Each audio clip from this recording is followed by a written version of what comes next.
শ্রীমদ্ভগবদ্গীতা প্রারম্ভ করছি। অথ শ্রীমদ্ভগবদ্গীতা চতুর্দশ অধ্যায়ঃ গুণত্রয় বিভাগ যোগঃ। শ্রীভগবানুবাচ পরম ভূয়ঃ প্রবক্ষ্যামি জ্ঞানানাং জ্ঞানमुत्तमम् যজ্ঞত্বা মুনয়ঃ সর্বে পরম সিদ্ধিমিতো গতঃ। ইদং জ্ঞানमुपाश्रित्य মম সাধর্মমাগতঃ। सर्गे अपि न पज्जायन्ते प्रलये न व्यथन्ति च।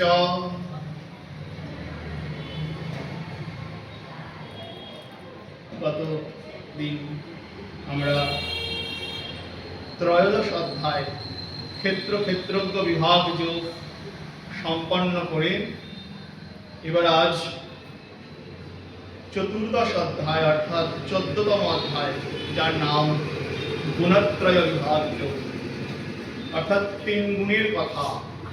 সেই গুণত্রয় বিভাগ যোগে আমরা আজকে উপনীত হয়েছি। ভগবান শ্রীকৃষ্ণ শতপ্রণোদিত ভাবে অর্জুনকে সেই পরম গুচ্ছতম জ্ঞানের উপদেশ করছেন। এই অধ্যায়ের শুরুতে কোনো অর্জুনের প্রশ্ন নেই। শ্রীকৃষ্ণ নিজেই অর্জুনকে বলছেন, কি বলছেন? পরম ভূয়ঃ প্রবক্ষ্যামি জ্ঞানানাং জ্ঞানमुत्तमम् যজ্ঞত্বা মুনয়ঃ সর্বে পরম সিদ্ধিমিতো গতঃ। অর্জুনকে ভগবান শ্রীকৃষ্ণ বললেন, হে অর্জুন, জ্ঞান সমূহের মধ্যে যাহা উত্তম অর্থাৎ শ্রেষ্ঠ, সেই জ্ঞান তোমাকে পুনরায় বলছি। শ্লোকের মধ্যে যে শব্দটি আছে পরম ভূয়ঃ, ভূয় শব্দের অর্থ হলো আবার বলছি।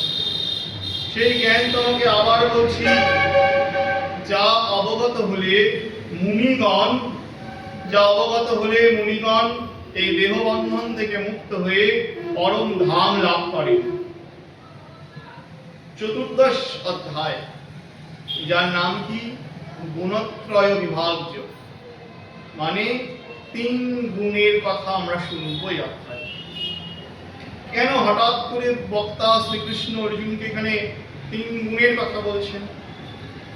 আগের অধ্যায়ে আমরা কি জেনেছি? অর্জুনের 6টা প্রশ্নের উত্তর জেনেছি। কি কি ছিল? ক্ষেত্রজ্ঞ কি, জ্ঞান জ্ঞেয় কাকে বলে, প্রকৃতি পুরুষ কাকে বলে। এই 6 প্রশ্নের উত্তর ভগবান যথাযথভাবে অর্জুনকে শুনিয়েছেন। এবার বলছেন, অর্জুন তুমি পরম জ্ঞানের কথা শোনো।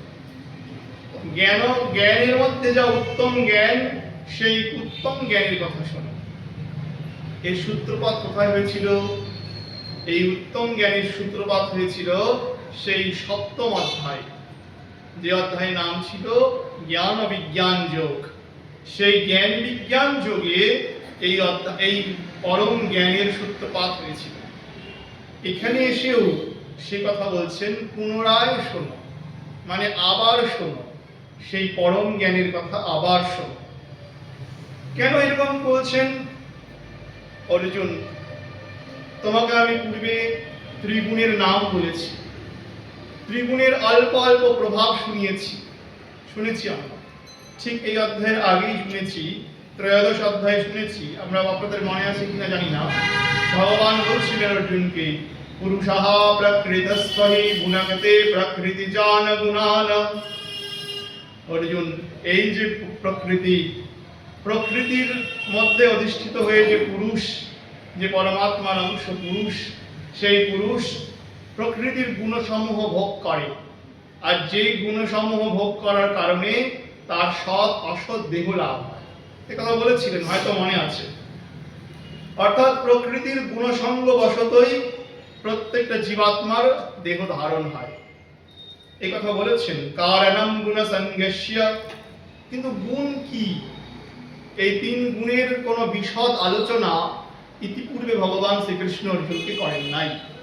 খালি গুণের কথা বলেছেন, গুণের বৈশিষ্ট্য শুনিয়েছেন, কিন্তু প্রকৃতির গুণের কথা বললেও প্রকৃতির 3 গুণের কোনো বিশদ আলোচনা, বিস্তারিত আলোচনা কিন্তু শ্রীকৃষ্ণ ইতিপূর্বে করেন নাই। আমরা গুণের কথা 3য় অধ্যায়ে শুনেছি, 4র্থ অধ্যায়ে শুনেছি। সেখানে 3য় অধ্যায়ে 4র্থ অধ্যায়ে ভগবান বলেছিলেন, 3য় অধ্যায় বলেছিলেন প্রকৃতে ক্রিয়মানানি গুণম সর্বস্য কে মাধব কেশব। প্রকৃতে ক্রিয়মানানি, প্রকৃতি সমস্ত কাজ করে, অহংকার বিমূঢ়াত্মা মিথ্যাচার সঞ্চতে। যারা অহংকারী তারা মনে করে আমি করি আমি করি, কিন্তু প্রকৃতি সমস্ত কাজ করে, এই কথা বলেছেন। প্রকৃতির গুণই এগুলি করে, কথা বলেছেন, কিন্তু গুণের কোনো বিস্তারিত আলোচনা ইতিপূর্বে কিন্তু কৃষ্ণ অর্জুনকে বলেন নাই। এখন বলছেন ভূয়ঃ, আমি পূর্বে তোমাকে সংক্ষেপে গুণের কথা বলেছি, এবার গুণের বিস্তারিত আলোচনা শ্রবণ হয়। কোথা থেকে বলছেন? 4র্দশ অধ্যায়ের 1ম শ্লোক। আচ্ছা, এই পরম জ্ঞানের কথা শ্রবণ করলে, এই পরম জ্ঞানের কথা শুনলে কি হবে, ফল কি হবে? শ্লোকের শেষে ভগবান বলছেন যজ্ঞত্বা মুনয়ঃ সর্বে পরম সিদ্ধ্যমিতো গতঃ ইদং জ্ঞানমুপাশ্রিত্য মম সাধর্মমাগতঃ সর্গেऽপি ন পজায়ন্তে প্রলয়েন ব্যথন্তি চ। এই যে পরম জ্ঞান, এই পরম জ্ঞানের কথা শুনলে পরে কি লাভ হবে? বললেন মম সাধর্মমাগতঃ, আমার সাধর্ম লাভ হবে। কথাটা অতটা শুনতে সহজ, কিন্তু বুঝতে অত্যন্ত কঠিন। মম সাধর্মমাগতঃ, এই পরম জ্ঞানের কথা শ্রবণ করলে আমার সাধর্ম লাভ হবে, এই বিষয়ে পরে বলছি। আর কি? এই পরম জ্ঞানের কথা জানলে সর্গেঅপি ন পজায়ন্তে, সৃষ্টিকালে আর জীবাত্মা নতুন দেহ ধারণ করে না। প্রলয়ে ব্যথন্তি চ, প্রলয় কালেও কি হয় না, আর পুনরায় সে কষ্ট অনুভব করে না। এক কথায় সে জন্ম মৃত্যুর চক্র থেকে নিষ্কৃতি লাভ করে। কিন্তু এই পরম জ্ঞানের কথা জানলে মানে কি? এই যে গীতা পড়লাম, গীতা শুনলাম, ব্যাস আমি সৃষ্টিকালে আর জন্মগ্রহণ করবো না, কিংবা ভগবৎ স্বরূপ লাভ করব, এইরকম না। এই পরম জ্ঞানের কথা জানলে, জ্ঞাত্বা শব্দের অর্থ জানা, কিন্তু জানা মানে শুধুমাত্র জানা না, ওই কান দিয়ে শুনলাম আর গেলাম, জ্ঞানী হয়ে গেলাম, এইরকম জানাকে বলছেন না। অর্থাৎ এই পরম জ্ঞানকে যারা অনুভব করেছেন, এই পরম জ্ঞানকে যারা জীবনের সঙ্গে মিশিয়েছেন, সেই মহাত্মাগণ কি হন না? সৃষ্টিকালে আর জন্মগ্রহণ করেন না, প্রলয়কালেও ব্যথিত হন না, কিংবা তারা আমার সাধারণ লাভ। শুধু শুনলেই হবে না, কি করতে হবে? অনুভব করতে হবে। আর অনুভব করতে হয় কিসের দ্বারা? ভজনের দ্বারা অনুভব হয়। অনুভব মানে আজকের বিষয় না যে আজকে শুনলাম কালকে অনুভব হয়ে যাবে। অনুভব ধীরে ধীরে ভজনের দ্বারা হবে। কিছুই করবো না আর অনুভব করে হবে, এরকম তো শ্লোক মুখস্থ অনেক পণ্ডিত আছেন, তাদের কি হয়? তাদের কিছুই হবে না, শুধু অহংকার বৃদ্ধি হয়, আমি পণ্ডিত, এই অহংকার বৃদ্ধি হয়। কিন্তু এই যে কথাগুলি আছে, কথাগুলির অনুভব তো করতে হবে। আমাদের ভারতবর্ষে সনাতন শাস্ত্র অসংখ্য, সব ছাড়ে দাও, শ্রীমদ্ ভগবদ গীতা অথবা শ্রীমদ্ ভাগবতমকেই ধরি, আর কিছু গ্রন্থ ধরতে হবে না। শুধু একটা গ্রন্থকে আমি জীবনে গ্রহণ করি, তাহলেই জীবন সুন্দর হয়। কিন্তু হয় না। কেন হয় না? আমি সব জানি, সব শুনছি, ভাগবতের প্রত্যেকটা ভক্ত চরিত্র আমার মুখস্থ, কণ্ঠস্থ, শ্লোক মুখস্থ, কিন্তু আমার কিছু হয় না। কেন হয় না আমার? ভগবান বললেন যজ্ঞত্বা, জানলে তো হবে। জানলে মানে কি? জানা মানে শুধু কান দিয়ে শোনা না বা বই পড়া না। জানা মানে কি? হৃদয়ঙ্গম করা, অনুভব করা এবং সেই অনুসারে জীবনকে গঠন করা। জানা শব্দের এত দূর অর্থ হতে পারে। জীবনকে যদি গঠন না করতে পারি এই ভাগবতী শ্লোকে বা শ্রীমদ্ ভগবদ গীতার শ্লোকের দ্বারা, তাহলে সোনাই সার হয়ে যাবে। সোনা আর বাড়িতে গিয়ে আবার ভুলে যাওয়া, আবার পুনরায় সেই পাপকর্মেই লিপ্ত হওয়া, এইভাবে কিছুই হবে না। ভাগবত বলছেন এরকম কর্মকে বলছে কুঞ্জর শৌচবাদ। কুঞ্জর শৌচবাদ, কুঞ্জর মানে কি? হাতি। হাতির স্নানের মতো। হাতি স্নান করে পরিষ্কার করে জল দিয়ে স্নান করে, যেন কেউ পাইপ দিয়ে ওর শরীরটাকে পরিষ্কার করে দিচ্ছে। সুপটা পাইপের মতো, আর জল তুলে তুলে একদম সারা গা পাইপ দিয়ে জল পরিষ্কার করে সুন্দর চকচকা পরিষ্কার করে। তারপরে যেই নদী থেকে ওপরে ওঠে, তটে আসে, তখন কি করে? ওই বালুগুলির মধ্যে আবার গা ঘাসে, আবার ওই পাইপের মতো সুর দিয়ে বালু তুলে তুলে সারা গায়ে মাখে। তাহলে কি হলো? স্নান করে। তাই বললেন কুঞ্জের শৌচবাদ। শুধুমাত্র শুনবো আর কিছু আচরণ করব না, এই জায়গাটাই তো আমাদের বিপদের সম্ভাবনা হয়ে যায়। শুনলাম কিন্তু কোন হাতির মতো আর আচরণ করলাম না, নোংরাই মাখলাম, আবার বাড়িতে গিয়ে তাই হতাম। তাই ভগবান বলছেন জানলেই হবে না, কি করতে হবে? তদ অনুসারে জীবন গঠন করতে হবে, তাহলে জীবন পরিবর্তন হবে, নচেত কিছুই হবে না, খালি শোনাই হবে।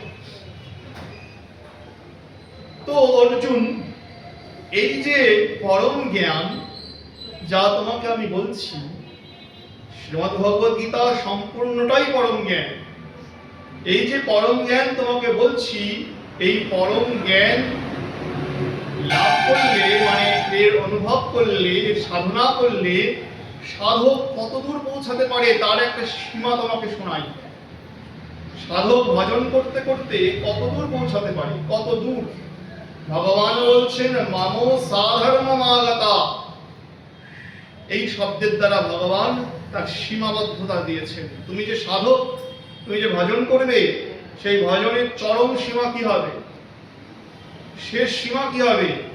ভগবান বলছেন মমো সাধর্মমাগতা। এত স্পষ্ট করে কোথাও গীতাতে বলেন নাই। অন্যান্য জায়গায় বলেছেন, একই কথা বলেছেন। দ্বিতীয় অধ্যায়ে ব্রাহ্মী স্থিতির কথা বলেছেন, অধ্যায় শেষ হয়ে গেছে। ব্রহ্মভূত এই শব্দ বলেছেন, ব্রহ্ম নির্মাণ শব্দ বলেছেন, স্থিতপ্রজ্ঞের কথা বলেছেন, যোগ সংসিদ্ধির কথা বলেছেন, বাসুদেব সর্বম এই কথা বলেছেন। কিন্তু এত পরিষ্কার করে মম সাধর্মমাগতা, এত পরিষ্কার করে এখানেই বললেন যে সাধকের সাধনার চরম দশা কি হবে না, মম সাধর্মমাগতা, আমার ভাব প্রাপ্ত হওয়া। আমার ভাব প্রাপ্ত হওয়া, দেহবন্ধন থেকে মুক্ত হয়ে আমার সাধর্ম মানে ভাব প্রাপ্ত হওয়া। কি ভাব? ভগবত ভাব কি? ভগবান যেমন সচ্চিদানন্দ স্বরূপ, একজন সাধক সাধন করতে করতে করতে করতে সিদ্ধ দশায় ওই রকম সচ্চিদানন্দ স্বরূপ হয়। কতদূর প্রাপ্তি ভাবা যায়? একটা সাধারণ লোক আমার তোমার মতো, সে সাধন করতে করতে সাধন করতে করতে গুরু উপদিষ্ট পথে সাধন করতে করতে কোথায় গিয়ে পৌঁছাবে? তার চরম দশা কি হবে? ভগবানের মতো হয়ে যাবে। ভগবান হয়ে যাবেন না, ভগবানের মতো হয়ে যাবে। তিনি বলছেন জীব ঈশ্বর তুল্যতা লাভ করেন, জীব কখনো ঈশ্বর হয়ে যান না, এটা কিন্তু সাবধান। জীব ঈশ্বর তুল্যতা লাভ করেন, জীব ঈশ্বর হয়ে যান না। আমাদের চৈতন্য চরিতামৃতকার শ্রীল কৃষ্ণদাস কবিরাজ গোস্বামী তিনি খুব সরল করে বলে দিয়েছেন কথাটা। শ্রীকৃষ্ণের যতেক গুণ ভকতে সঞ্চয়। ভজন করতে করতে সিদ্ধদশা লাভ করলে কৃষ্ণের গুণরাশি দ্বারা সুসজ্জিত হবেন কে না, ভক্ত। শ্রীকৃষ্ণের গুণরাশির দ্বারা তিনিও সুসজ্জিত হবেন। কত উঁচুতে, একদম ভগবানের মতো হয়ে যাবে। সিদ্ধ দশায় ভক্ত কিরকম দেখা, যেন দেখা যায় যে ধরো ভগবানের শরীরের মধ্যে যত অলঙ্কারাদি আছে, যা বস্ত্রাদি আছেন, যা পুষ্পমাল্য আছেন, যা চন্দন আছেন, কোনো ভক্ত সেই প্রসাদী মালা দিয়ে সাজবে, কোনো ভক্ত সেই প্রসাদী বস্ত্র দিয়ে নিজে বস্ত্র পরিধান করল, কেউ সেই প্রসাদী চন্দন অঙ্গে লেপন করল। তাহলে কেমন দেখতে লাগবে? তাকে শ্রীকৃষ্ণের মতো দেখতে লাগবে। কৃষ্ণ না, কৃষ্ণের মতো দেখতে হবে। সাধক যখন সিদ্ধ দশায় পৌঁছাবে তখন মম সাধর্ম মাগতা, মানে আমার মতো হবে, আমি হয়ে যাবে না, কৃষ্ণ হয়ে যাবে না। জীব আর শিব কখনোই এক না, জীব আর শিব কখনোই এক হন না। শিব মানে ঈশ্বর, কখনোই এক হন না। গুণে, ভাবে, কর্মে, ধর্মে জীবের সঙ্গে শিবের পার্থক্য আছে, কখনোই জীব আর শিব এক না। বেদান্ত সূত্র বললেন জীব সাধন করতে করতে ভগবানের মতো হতে পারে, কিন্তু ভগবান হতে পারেন না। তার একটা সূত্র বললেন, জগত ব্যাপার বর্যম, জগত ব্যাপার বর্যম। ভগবানের মতো হতে পারে, ভগবান হতে পারে না। কারণ জগতের সৃষ্টি, স্থিতি, প্রলয় এটা কখনোই কোনো সিদ্ধ মহাত্মা করতে পারেন না। পারেন নাকি? ভগবানকে প্রাপ্ত হওয়ার পর সেই জীব শিবের মতো হতে পারেন, মানে ঈশ্বরের মতো হতে পারেন, শিব হন না কখনোই। তার প্রমাণ দিতে গিয়ে বেদান্ত সূত্র বললেন জগত ব্যাপার বর্জম, অর্থাৎ জগতের সৃষ্টি, স্থিতি, প্রলয় এটা কিন্তু কোনো জীব কোটি করতে পারেন না, কোনো সিদ্ধ মহাত্মাও করতে পারেন না, ভগবত প্রাপ্ত মহাপুরুষও করতে পারেন না। এটা একমাত্র কার কাজ? শুধু ভগবানেরই কাজ। এখানে জীব আর শিবের মধ্যে কি হচ্ছে? পার্থক্য হচ্ছে। জগত ব্যাপার বর্জম। আচ্ছা, তাহলে কি হবে? ভগবান বললেন